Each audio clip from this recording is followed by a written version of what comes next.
Shabbat Shalom. Today's Torah portion is Tazria, literally meaning conceived seed, and it begins with Leviticus chapter 12.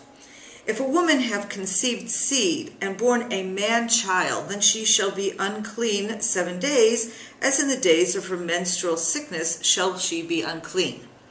So begins a chapter that deals with the laws of ritual purity with regard to a woman who has recently given birth. And it is part of a series of chapters that deals with the whole issue of ritual purity. But the following verse 4, reads as follows. Verse 3. And on the 8th day, the flesh of his foreskin shall be circumcised. Here we have the law of ritual circumcision on the 8th day for a boy. Now, clearly, this is in context of the laws having to do with a woman who has given birth to a male child. But whereas the entire context here is one of ritual purity, this particular sentence having to do with circumcision sticks out a bit. It really is not connected at all to ritual purity.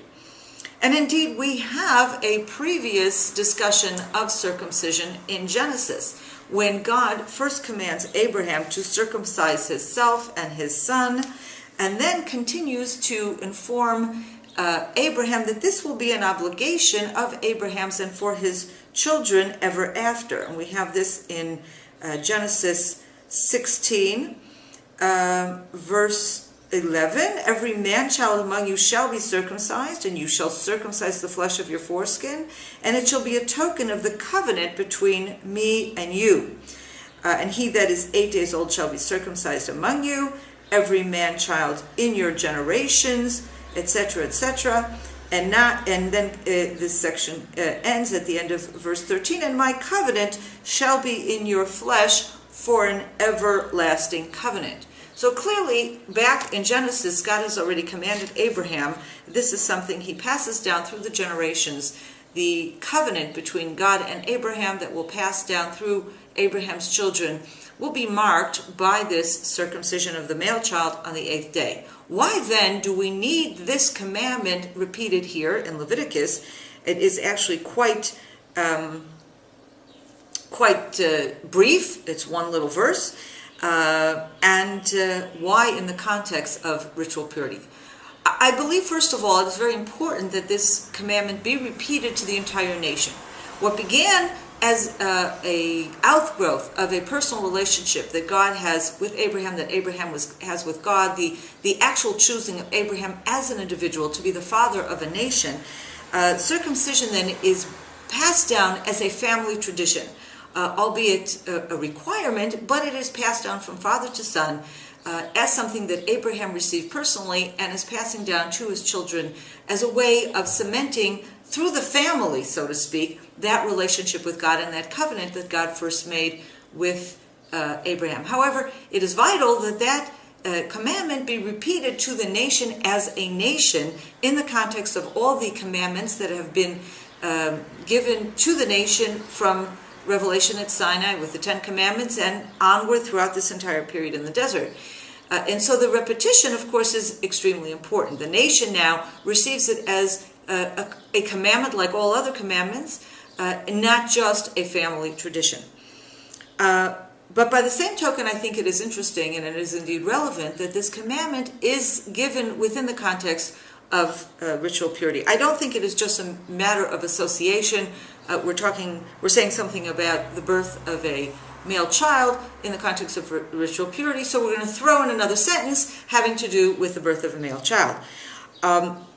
These entire chapters are talking about ritual purity, and it's a difficult concept to understand in general. But if we generalize, we're talking about various illnesses, various bodily functions that prevent an individual in the nation of Israel from coming into the temple, prevents him from bringing a sacrifice, and renders him impure. It talks about what a person has to do in order to become pure again, so that he may come into the temple, so that he may be in that status of purity. And while the details are sometimes very difficult to understand, clearly Purity is connected with service of God. Purity is also connected with holiness. We have later on in chapters 19 and 20, very, very much so, about the need for the nation of Israel to be holy, to become pure, and then to become holy.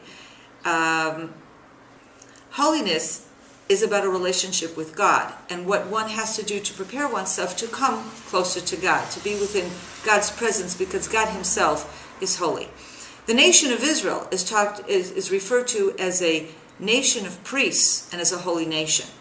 So what all of this really is talking about is a status that the nation of Israel has to be in order to come close to God, but it's also about a setting apart of the Jewish nation in order for the nation to worship God. And I think circumcision falls into that very, very clearly. The nation of Israel must circumcise their male child as a way of marking the covenant that God made with the nation of Israel. And is this covenant that sets Israel apart from the other nations, because it is only the nation of Israel that God has entered into a covenant of this sort. And it goes together with the requirement of the nation of Israel to be pure and to be holy, because it is through these statuses of purity and holiness that the individual can come close to God and worship him as he has commanded. It is an interesting relationship. The setting apart, something that is different, that marks you, and the concept of holiness. But clearly these two concepts do go together. And I believe that every one of us can draw a message from this idea of sometimes in becoming holy, in becoming pure, in drawing closer to God, you do indeed have to set yourself aside from others as part of that process. Shabbat Shalom from Samaria.